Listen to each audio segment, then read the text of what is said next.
How is everybody doing today? Jason and Destiny are joined by Rebeca Arthur, who is from my favorite sitcom of all time, Perfect Strangers. Rebecca, how are you doing today? I'm doing great. How are you? Doing good. Trying to hopefully avoid the weather that we're supposed to be getting. Oh, where are you guys? I'm in Ohio. And I'm Atlanta. Oh, I'm from Maryland, so I remember, and my hometown's going to get just hit Oh yeah. a lot. Where are you now? And Los Angeles. Oh, nice. She's tucked away in the sunny and the warm. Yeah, I don't live in Maryland anymore, but I have a house there, so I go back a lot. Well, that's awesome. That's What fun. I made have you a want to? brother there too, so I go back to see him. I want to go to Maryland. I haven't been there in forever. They have some really good restaurants there. Well, most people only hear in my hometown when they're on their way to Ohio. Because, Oh, really? yeah, because as you're driving up north, you go through Cumberland. I've And been to it's just, Cumberland. you heard of Cumberland? Huh? Probably driving to the beach or something. You had to go through Cumberland. Just to go east, you'd have to go through Cumberland. It's like a city full of church steeples and bars. There you go. There you go. Go eat All you save need. after you get drunk. All you need. Throw a little bookstore in there. It's perfect. Yep, it's terrific. It's actually really pretty little town. It used to be a big city, but all the industry moved out, so it's just still there. So, what made you want to be an actress, Rebecca? I have no idea. I just always knew I would be one. And I realized when I was in college, I wanted to be everything. And I thought, well, obviously, I can't be a nuclear physicist and a ballerina. And, you had to draw a line somewhere. So I thought, well, I'll just be all of them. I'll be an actress. So I can play them all. Perfect. It's the best way to do it. It was the only option for me. Actually, I just always thought I would be. I have no idea why. It was really fun. Do you remember what it was like when you landed your first role on Search for Tomorrow? Oh yeah, I definitely do. Funny enough, my first role on Search for Tomorrow was an extra, and I needed to be in like I think it was like a nightclub scene or something, and I shopped all over Soho looking for the perfect dress. And I'll never forget that dress. I don't know what happened to it, but it was this red sequin dress that I wore. And then the better you look, the more chance you have in the old days on soap operas of getting on camera. And in New York, you could work soap operas and never, be pigeonholed into being an extra. But and then I worked my way up to actually having a role. So it was fun. But a lot of my I have very dear friends from that show. That show was really, really something for what it was. I mean, it was on for over 30 some years. And the woman who was Mary Stewart, who was the star of it. I mean, she was on radio with it, and she was still on it when I got on it. My grandmother was like a huge fan. Her daughter-in-law is one of my dearest friends. We were doing a play together, and my girlfriend Christine, she comes into that night we were getting dressed in the dressing room, and she said, I just met a guy on the bus. And I said, what do you mean you met a guy on a bus? Now, because I was very like super careful, because I had worked as a PI before. I have such a checkered past, but anyway, that's how I got through school, as I worked as a PI. So I was you don't give out your phone number. You got to be really careful, all this kind of stuff. So I said to her, what do you mean you met a guy on a bus? You just forget about him. She goes, well, he said his mom is on that soap opera that you worked on. And I'm like, who's his mom? And she said it was, Mary Stewart. And I'm like, I don't believe that. I think you better be very careful. Well, they're still married to this day. They have 2 children and now a grandchild. So moral of the story, don't listen to me. Give your number to the guy on the bus. Give your number to the guy on the bus. You might just marry him. So, Never know. Never know. Well, Perfect Strangers, it still remains a beloved classic sitcom. How does it feel to be a part of something that still resonates so well today? Well, it's funny because I guess I'm not aware of whether people are still watching it or not. I was surprised in a corner bakery when a guy came up to me with his little boy, and he was the gentleman was way too young to have watched it when he was a kid, right? And he comes up and he said, "I just want to tell you, we just love your show." And I'm like, "How did you know it was me?" And he said, "Well, I heard you talking," and I was with my daughter, and I was like, "Really?" And he said, "Yeah, and we just love that show, and we can watch it with the whole family, and da da da," and that's what I found out it was playing somewhere. Otherwise, I wasn't really aware that it was on anywhere. And most of the time, people don't recognize me because I get the Brazilian blowout and have my hair straight now, so without the big poofy hair, so but they'll think that they know me from somewhere. So I'll just be like, "Oh, really?" And then they'll ask me what high school I went to, where I grew up, all that kind of stuff, trying to place where we've met before. And you don't feel like, look, you probably saw me on TV a long, long time ago. Right. Do you remember what the audition process was like? Oh, yeah. That's stuff you never forget. Yeah, I remember the audition was in June, and I had the worst flu for most of pilot season, which, goes from like January to March. So I kind of was out of the loop, and I get this audition for a guest spot on this sitcom.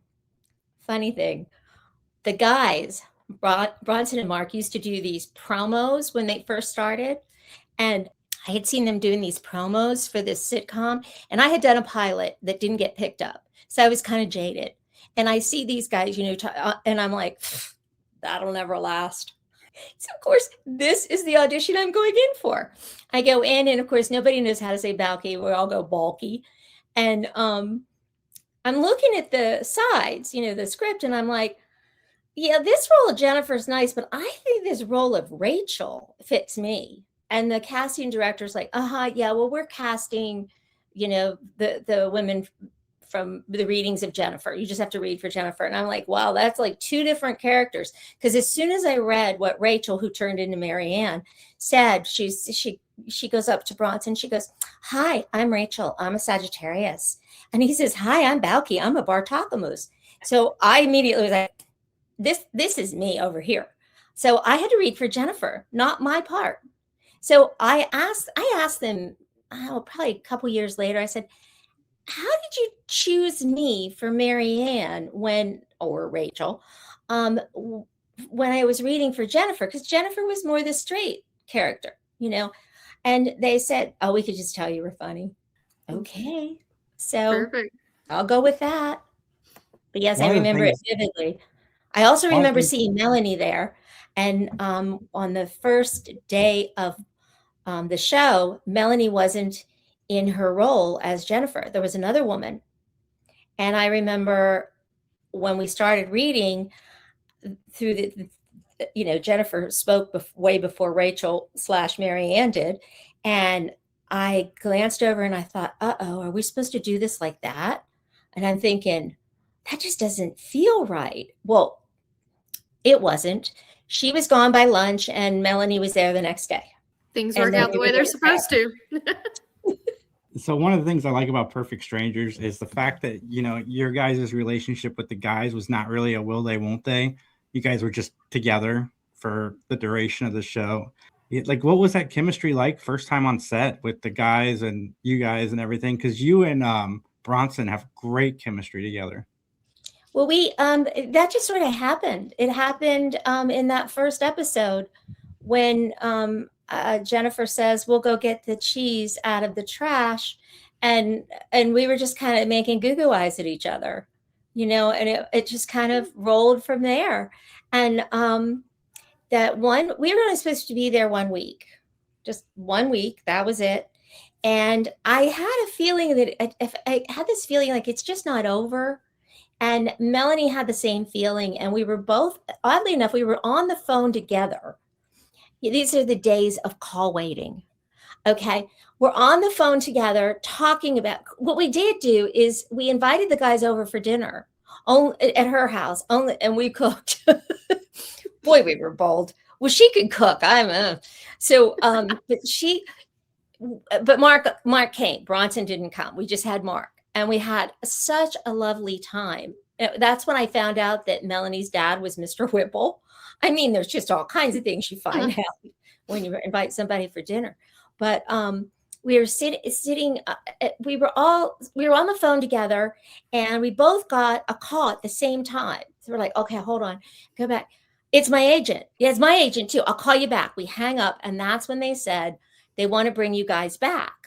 And I'll never forget that. I know exactly where it was, what I was doing. I jumped up, started dancing around my living room. I was so excited.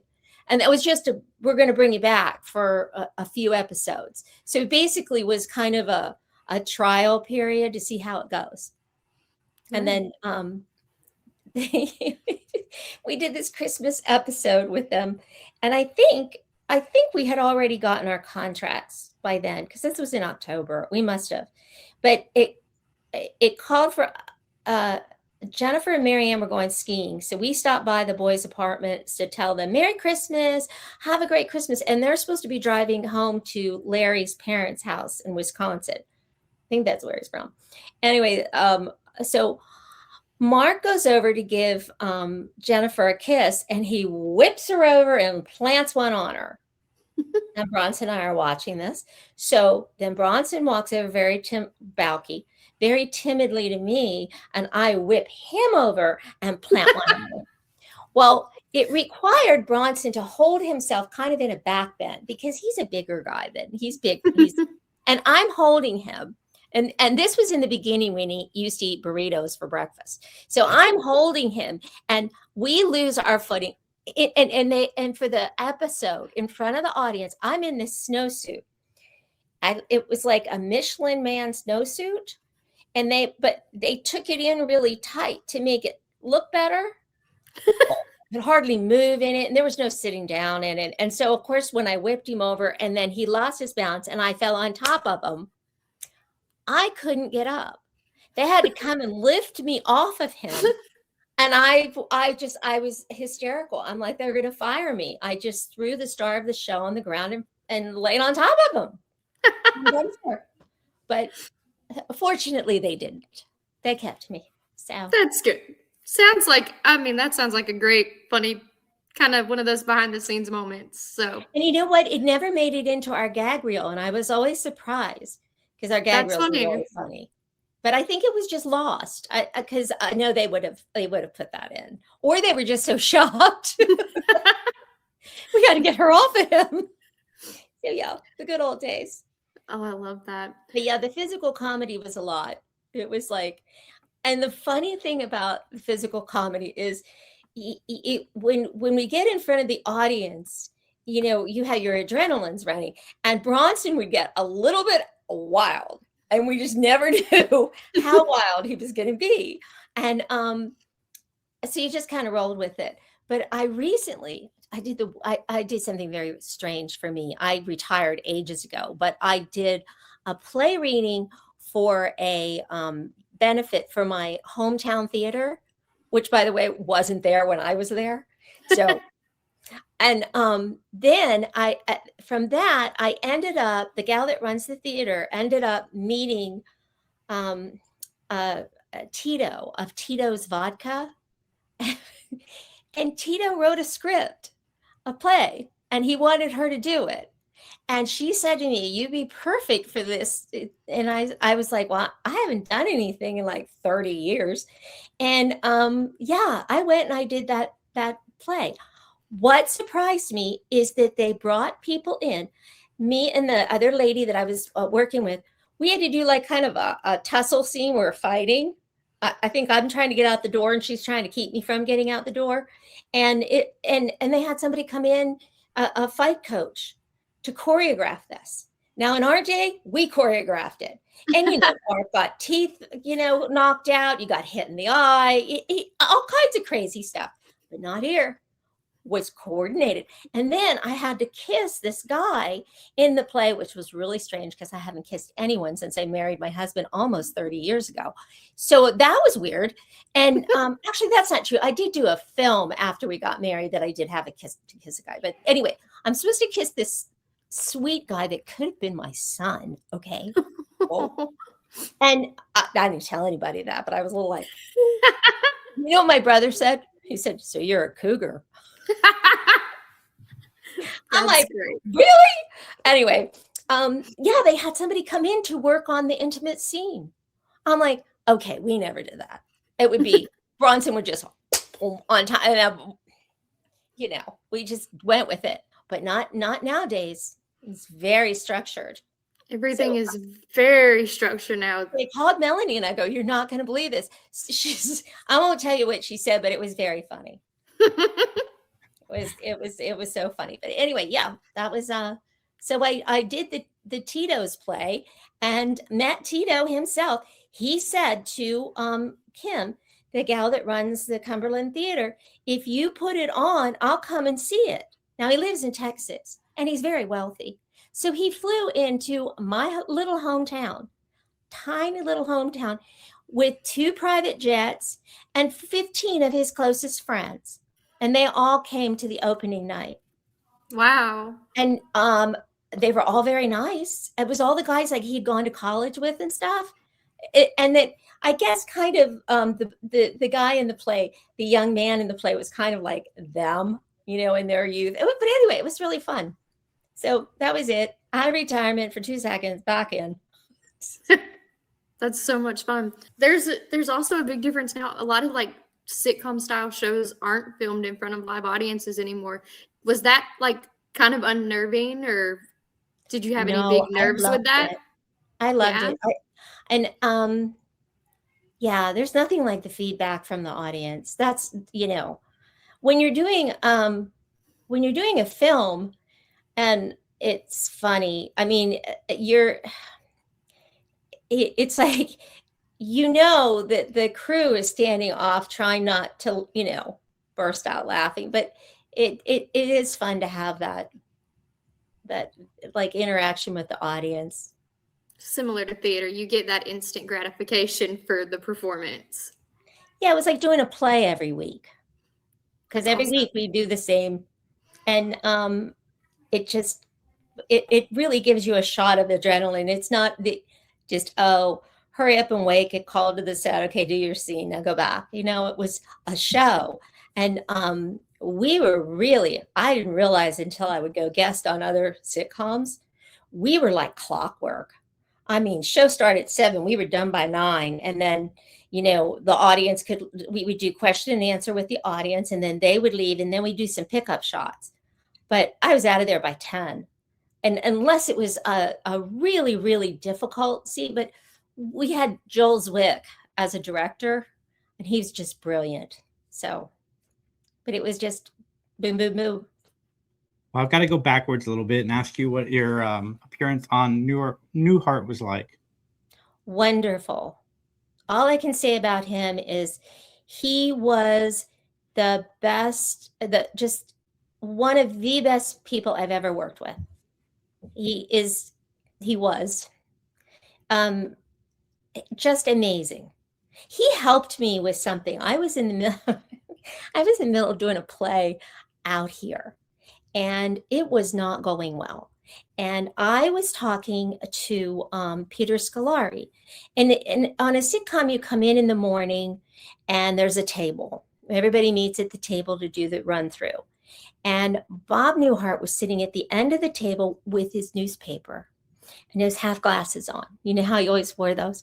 And he's down there. So he's down at that end of the table, and Peter is on this end of the table, and he's asking me about this play because he knows somebody who's in it. And I start to tell him the things that I'm, you know, terrified about and that, you know, aren't going well, and that I don't know what to do. And all of a sudden the paper comes down, and Bob Newhart looks at me and he goes, "You have to quit." And I said, "What?" He said, "You have to quit for your own safety. You have to quit." And I was like, oh, I said, but I feel like that would be, this is before I was doing Perfect Strangers. So of course I was like, I feel like that'd be a bad thing if I just walked in and go, "I quit," you know? And he said, no, he said, and in fact, before we get started this morning, you go use that phone, call your agent. You need to quit. And he said, and I'm telling you this for your own good. It was very, very sweet. And then working with him, was such a generous actor. That's why everything with him was funny. I mean, he made the other person look good. He really was something.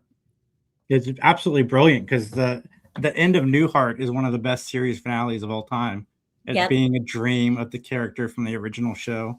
So well done. And the other thing I want to ask you about is I only saw this for the first time 2 years ago. Scrooged. It's become a tradition in my house. What was that experience like? We recently got to see Bobcat Goldthwait at a convention, and I'm just curious what it was like working with him and Bill Murray and that cast. Well, Bill Murray, I can't say enough about him. He was terrific. They sent me the script. I looked at it and I'm like, what am I supposed to do in this? There's nothing, you know? And I called my agent and I said, is this right? Am I, and he goes, oh, they said that you and Bill will make it up as you go along. Okay. So I get there and he and I just riff back and forth. And then he go, oh, what did I just do there? I like that. What did I just do? And I would remind him because I was young then, very young, could remember things. And I would tell him, he go, right. So yeah, it was terrific. I had a great time. Somebody recently asked me what happened to all those copies of my rear end. Honestly, I don't know. I imagine they got thrown away. That's such a great film. So every Christmas, somebody else will suddenly be like, were you in Scrooged? And I'll be like, uh-huh. Yep. That would be me. I love that. Why are you guys called Three Geeks? Am I now one of the geeks? Yeah, that's kind of the interview thing. The initiation. Just two of us and then our guest. I love it. I didn't. But no, we have a live show that we do on Saturdays that has like way more than three of us, but it started with three of us. Well, that's fun. Well, now I get to be a geek. There you go. Yeah, we've played around with Three Geeks and some girls now because most of the audition have been females that we've all worked together on various things. So it's been cool to join these guys and get to be part of this. They created something awesome with it. That's so fun.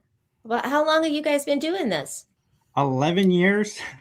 All of our growth has been in the last year and a half, which has been phenomenal. That's crazy. Yeah.